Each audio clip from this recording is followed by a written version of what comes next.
नमस्कार दोस्तों। आज की कहानी बड़ी ही पेशोपेश में पड़ गई विभा।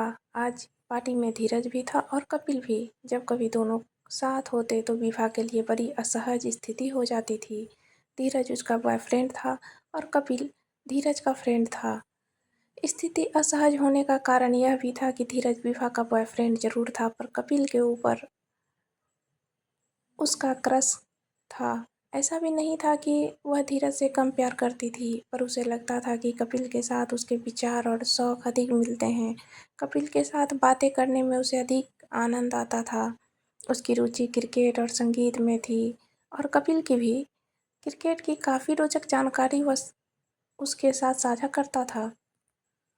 संगीत का तो वह चलता फिरता एनसाइक्लोपीडिया ही था। न सिर्फ संगीत की जानकारी रखता था बल्कि गाता भी अच्छा था।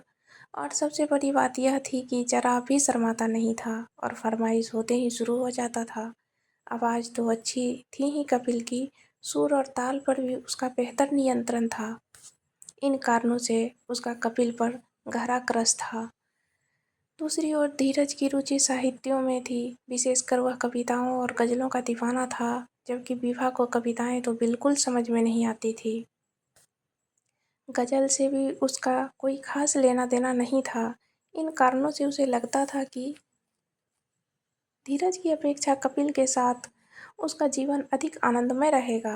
मगर अपने इन विचारों के कारण उसके मन में अपराध बोध भी था, क्योंकि धीरज उसका बहुत ख्याल रखता था। कपिल के बारे में सोचकर उसे ऐसा लगता था कि वह स्वार्थी बन रही है और धीरज के साथ बेवफाई कर रही है। इस पर दुविधा से निकलना तो होगा, उसने सोचा, पर कैसे? वह समझा नहीं पा रही थी। मामला ऐसा था कि किसी और से इसकी चर्चा भी नहीं की जा सकती थी। धीरज से पूछने का प्रश्न ही नहीं होता था। उसका दिल टूट जाता इससे। कपिल से पूछने पर न जाने वह उसके बारे में क्या सोचे, यह डर था। एकाएक विभा को ख्याल आया जसलीन का। उससे उसकी अच्छी दोस्ती थी, साथ ही वह धीरज की और कपिल की भी अच्छी दोस्त थी। जसलीन इसमें कुछ मदद कर सकती है, उसने सोचा। पार्टी में जसलीन भी थी। उसने समय निकाल कर जसलीन से कहा, तुमसे कुछ ज़रूरी बातें करनी है, कब आऊँ तुम्हारे पास? वैसे तो हमेशा स्वागत है तुम्हारा, रविवार को आओ तो बढ़िया रहेगा, फुर्सत में बातें होगी, जसलीन ने कहा। ठीक है, रविवार को शाम 5 बजे आऊँगी, विभा ने कहा। ठीक है, जसलीन ने सहमति दी। पार्टी समाप्त होने पर सभी अपने घर चले गए। विभा प्रतीक्षा कर रही थी रविवार का, जब वह जसलीन से अपने दिल की बात कहेगी। रविवार को विभा जसलीन से मिलने पहुंची। जसलीन उसे देखकर चहक उठी। काफ़ी देर ताकि इधर उधर की बातें होती रही। चाय स्नैक्स का आनंद लिया दोनों ने। विभा अपनी बात रखने की सोचती, पर सोच समझ कर बस रुक जाती। शायद जसलीन के ध्यान में भी वह बात ही नहीं थी। वह तो विभा से बातें करने में काफ़ी आनंद ले रही थी। काफ़ी देर के बाद जसलीन को इस बात का ध्यान आया तो बोली, तुमने कहा था कुछ ज़रूरी बातें करनी है। जसलीन की बात सुनकर विभा शर्मा गई। जसलीन ने उसके चेहरे की सुर्खी देखकर पूछा, कोई प्यार व्यार का मामला है क्या? अब तक विभा संभल चुकी थी। बोली, हाँ, तभी तो तुम्हारी सलाह चाहती हूँ। बोलो, क्या बात है? धीरज से तो तुम्हारी बातें होती ही रहती है, मेरी क्या आवश्यकता है? जसलीन विभा और धीरज की दोस्ती के बारे में जानती थी। बात धीरज से नहीं करनी है, किसी और से करनी है, इसलिए तुम्हारी सहायता चाहिए, विभा बोली। क्या? जसलीन चौंक गई। जसलीन, मुझे लगता है कि मैं कपिल के ज़्यादा करीब हूँ, हमारे विचार अधिक मिलते हैं, पर कपिल मेरे बारे में क्या ख्याल रखता है मुझे नहीं मालूम। तुम्हें जासूसी करनी होगी और पता करना होगा कि कपिल मेरे बारे में क्या विचार रखता है, विभा ने कहा। और धीरज, उसका क्या होगा? जसलीन ने पूछा।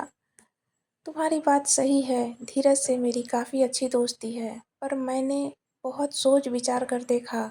कि मैं कपिल के साथ बेहतर ज़िंदगी जी सकती हूँ।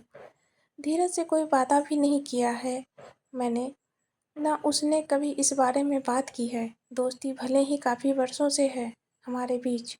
विभा ने अपना पक्ष रखा। चलो, मैं कपिल से बात करूँगी, पर मुझे लगता है मामला गंभीर होने वाला है। या तो तुम्हारा दिल टूटने वाला है या फिर धीरज का, और इन दोनों स्थिति में कोई भी अच्छी नहीं है। जसलीन ने चिंतित स्वर में कहा। थोड़ी देर चुप भी रही, फिर जसलीन बोली, तुम्हारी दोस्ती धीरज के साथ कई वर्षों से है। यदि तुम्हें ऐसा लगता है कि तुम दोनों के बीच समझ की कमी है तो उसके बारे में धीरज से बात करो। फिलहाल कपिल के बारे में मत सोचो। हो सकता है तुम धीरज से किसी कारण से असंतुष्ट हो और इस कारण कपिल या किसी और के बारे में सोच रही हो, और फिर कपिल के मन में क्या है तुम जानती भी नहीं हो। हो सकता है वह किसी और से प्यार करता हो। हो सकता है वह तुम्हें सिर्फ अपने दोस्त की गर्लफ्रेंड के रूप में देखता हो। जसलीन की बातों में उसे दम नजर आया। बोली, तुम्हारा कहना ठीक है, मैं सोचती हूँ। बाय। जसलीन के घर से वापस आकर विभा सोचने लगी। उसे जसलीन की बातें सही लगी। यदि कपिल उसके साथ आने के लिए तैयार हो भी गया तो इतने वर्षों से धीरज का साथ एकदम से छोड़ना सही नहीं होगा। जो भी कमियां हैं हमारे बीच, उन पर काम करना ज़रूरी है। और सच पूछा जाए तो कोई कमी नहीं है हमारे बीच। हाँ, कपिल और मेरे शौक भले मिलते हैं, पर और मामले में मैं उसके साथ पटेगी या नहीं, यह कैसे कहा जा सकता है। धीरज के साथ मेरे शौक भले नहीं मिलते, पर हम कई वर्षों से बड़ी आत्मीयता के साथ रह रहे हैं। इन बातों को सोचकर उसने जसलीन को फ़ोन कर फिलहाल कपिल से इस बारे में कोई भी बात करने से मना कर दिया। समय बीतता रहा। कुछ ही सप्ताह के बाद धीरज ने विभा से कहा, एक बहुत बड़ी उलझन में फंसा दिया कपिल ने मुझे। क्या हुआ? विभा का दिल धड़क गया। क्या जसलीन ने कपिल से उसकी बात बता दी? उसने सोचा।